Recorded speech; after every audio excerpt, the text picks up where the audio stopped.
Alright, this is a floor replacement of a parquet wood floor.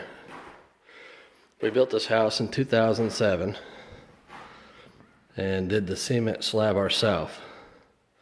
Cement's not our best category of work, so you can see where we floated some areas,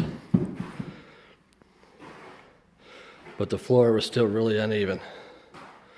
So we're putting down a 3/4 inch by 2 1/4 inch oak plank flooring. We'll put down a sheet of 7/16 OSB to nail to,